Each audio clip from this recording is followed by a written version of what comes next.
2012 Olympics के दौरान एक ऐसी स्ट्रैटेजी ने नाइक को दुनिया का सबसे पॉपुलर ब्रांड बना दिया बिना किसी स्पॉन्सरशिप और प्रमोशन के।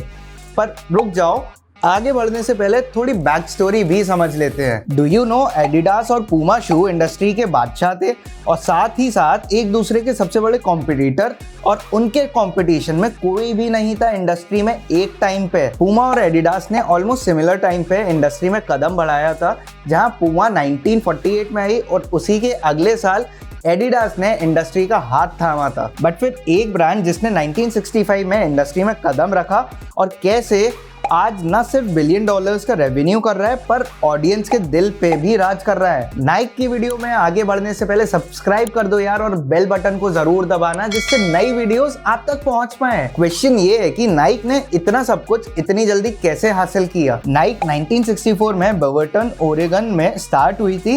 ये स्पोर्ट्स ब्रांड दो मास्टरमाइंड की ड्रीम कंपनी है। बिल बोवरमैन जो ट्रैक एंड फील्ड कोच थे और साथ थे उनके यंग और इंटेलिजेंट फिल नाइट। हालांकि उनका रिश्ता टीचर और कोच का था। फिल ने अपनी ग्रेजुएशन यूनिवर्सिटी ऑफ ओरेगन में कंप्लीट की थी और कंप्लीट होने के बाद स्टैनफोर्ड में एमबीए करने चले गए थे। कोर्स कंप्लीट करने के बाद फिल ने अपनी ड्रीम कंपनी की नींव रखी।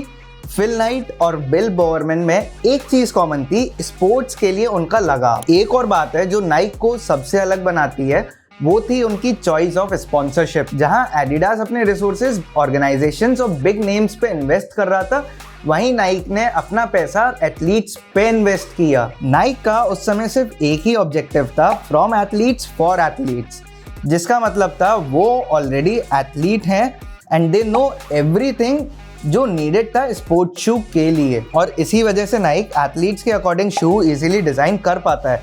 यहीं से स्टार्ट हुई थी नाइक की इनोवेशन जर्नी।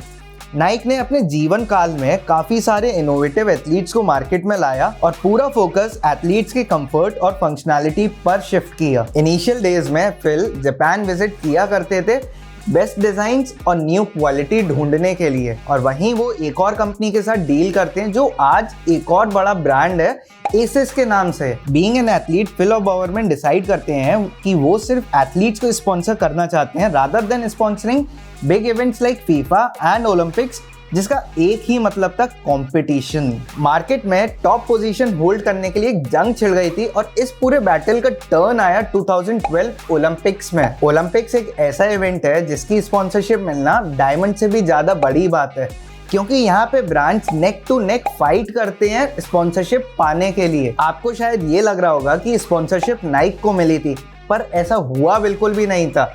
स्पॉन्सरशिप एडिडास को मिली थी। एडिडास पूरे ओलंपिक्स इवेंट का ऑफिशियल स्पॉन्सर बनता है, जिसका सिर्फ एक ही मतलब था कि athletes are allowed just to sponsor Adidas during this whole time. किसी और ब्रांड को एथलीट शाउट आउट या फिर एडवर्टाइज भी नहीं कर सकते थे। इवन कई स्पेसिफिक वर्ड्स जैसे ओलंपिक्स, लंदन और भी कई सारे वर्ड्स थे जिनका यूज करना अलाउड नहीं था। ये सिचुएशन ऐसी लग रही होगी कि नाइक एडिडास से धर्म युद्ध हार गया हो, बट नाइक ने इस प्रॉब्लम को भी अपॉर्चुनिटी में कन्वर्ट किया। अब नाइक को ये तो पता था कि स्पॉन्सरशिप ना मिलने का मतलब है काफी सारी चीजों से एडजस्ट करना पड़ेगा, और उन्होंने उसी को ध्यान में रखते हुए एक स्ट्रैटेजी बिल्ड करी।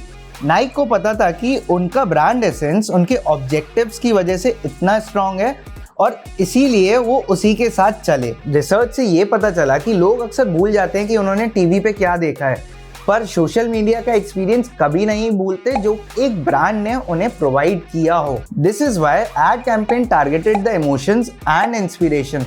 चलो इस चीज को और अच्छे से समझते हैं कि नाइक ने एक्चुअली में किन पॉइंटर्स पे फोकस किया था। There are no grand celebrations here. No speeches, no bright lights. But there are great athletes.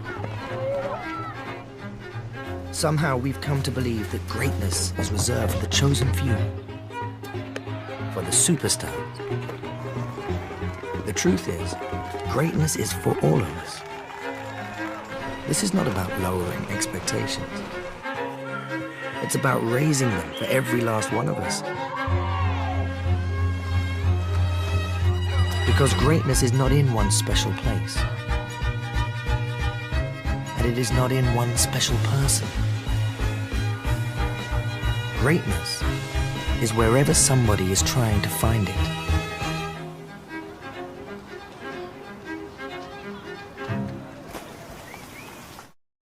उन्हें लंदन वर्ड या सिटी को डिपिक्ट करना या इवन वर्ड मेंशन करना भी अलाउड नहीं था। स्टिल उन्होंने एक लूपहोल निकाला। गाइडलाइंस के हिसाब से वो लंदन को डिपिक्ट नहीं कर सकते थे, पर वर्ल्ड में कई ऐसी प्लेसेस हैं जिनका नाम लंदन था, जिनको हम इस वीडियो में इजीली नोटिस कर सकते हैं। नाइक उन प्लेसेस को डिपिक्ट करने में सक्सेसफुल हुआ और लोगों ने इजीली रिलेट भी किया। उन्होंने नोटिस किया कि लोग वैल्यू करते हैं जब ब्रांड उनकी स्टोरीज और नीड्स को टैकल कर पाए।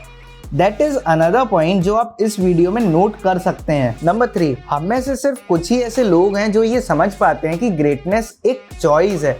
मोर और लेस ग्रेटनेस एक चॉइस है जिसे हासिल करना पड़ता है। हम में से कोई भी अपने गोल्स अचीव कर सकता है, नो मैटर हु ही और शी इज। वो कहाँ बिलोंग करता है, अपने ड्रीम्स को हासिल करने के स्ट्रगल सबके अलग होते हैं और वही हमें सक्सेस की तरफ पुश भी करता है। नाइक ने ओलंपिक गेम्स के टाइम 400 एथलीट्स को हायर किया बस सिर्फ इसलिए कि वो उनके शूज को पहने। No advertisement, no promotion, they were just supposed to wear those Nike shoes। उस टाइम वोल्ट नाम से नाइक ने नई शू लाइन लॉन्च की थी जिसका कलर येलो ग्रीन मिक्स था। पर यही कलर क्यों चूज किया, जिसके रिप्लाई में नाइक ने बताया कि yellow is the most visible colour to human eye और volt is the most visible version of yellow. एक ये भी रीजन था, ये कलर ओलंपियंस के आउटफिट के साथ कॉन्ट्रास्ट करता है और इजीली डिफरेंशिएट किया जा सकता है दूसरे ब्रांड से। नाइक को इस कैंपेन से बेनिफिट मिले। ओलंपिक्स के टाइम नाइक ने ट्विटर पर 57,000 फॉलोअर्स गेन करे और वहीं एडिडास सिर्फ 13,000 फॉलोअर्स गेन कर पाया even after being the sponsor of the game. मजेदार बात यह है कि जब लोगों से ये पूछा कि ओलंपिक्स का ऑफिशियल स्पॉन्सर कौन था, ज्यादातर लोगों ने नाइक को ही ऑफिशियल स्पॉन्सर बताया। सिंपली इसका मतलब था कि ऑडियंस भी उनके कैंपेन्स के थ्रू इन्फ्लुएंस थी। अगर अभी आप रीसेंट रेवेन्यू रिपोर्ट्स को देखें तो फोर्थ क्वार्टर में उन्होंने $12.2 बिलियन का रेवेन्यू जनरेट किया है। क्वेश्चन ये है कि हमें नाइक से क्या सीखने मिला। नाइक सक्सेसफुली एथलेटिक स्पिरिट को समझ पाया।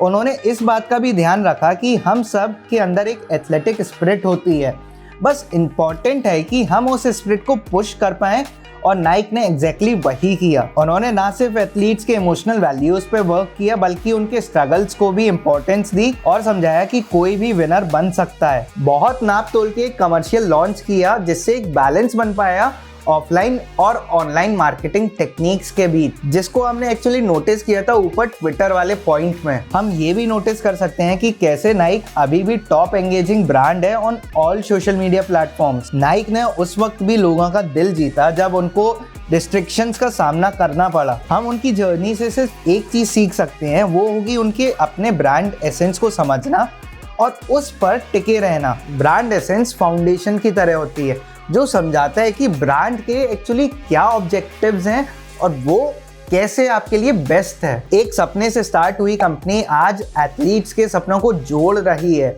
और शायद से यही रीजन है Naik just do it slogan के साथ सबसे आगे दौड़ रहा है।